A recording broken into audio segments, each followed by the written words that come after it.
organization was really meaningful. There are some children out there who have no idea how the world works, and I hope they understand a lot of things from this program, and it's a really great skit. And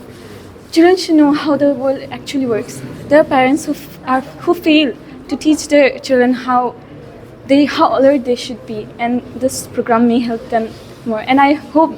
this type of organizations take place more and more in the future, and we expect a lot of more programs from them towards our schools. So. जों साबायखर बावनाय थाबाय आरो जोंखौ बहाय लेंहरनायनि थाखाय ब्रह्म बाबा टेक्न' स्कुलनिसिम जोंनो जे प्लेटफर्म होदों जों जोंनि एवेयारनेसखौ स्प्रेड खालामनो हादों जों सेन्ट आन्स कलेजनिफ्राय फैदों एनएसएस इउनिटनिफ्राय जोंहा दिनै सेकेन्ड डे ओमफ्रायहाय जोङो आरोबाव जानो थांबावो दङ जागासिनो दङ मेरला लाइक वुमेन्स हेल्थफोरनि थाखाय एवेयारनेस लाबोनाय वुमेन्सफोरनि थाखाय सेफटि लाबोनाय आरो गथ'साफोरखौहाय एनकारेजमेन्ट खालामनाय आरो जोंनि इयुथफोरखौहाय जोंनि इयुनावहाय जों सेल्फ डिफेन्स जानानैहाय आवगायलांनो थाखाय जों भेरियास एक्टिभिटि लानानै दङ आखायाव दङ जोंहा मैयाबो जानानै थांखांबाय जों एडप्टेड भिलेज बा बेफोराव थांनानैहाय जोङो एवेयारनेस प्रग्राम खालामनानै फैबाय आरो दा दिनै जोङो ब्रह्म बाबा टेक्न' स्कुलाव फैदों स'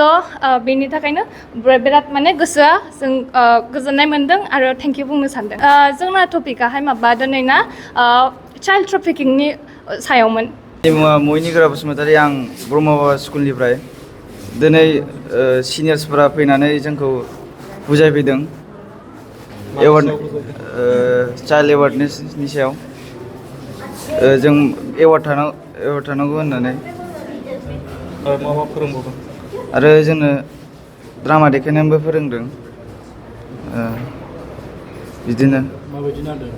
सोलोंनानै बेबायदि सिनियर्स मोजाङानो मोजां थेंक इउ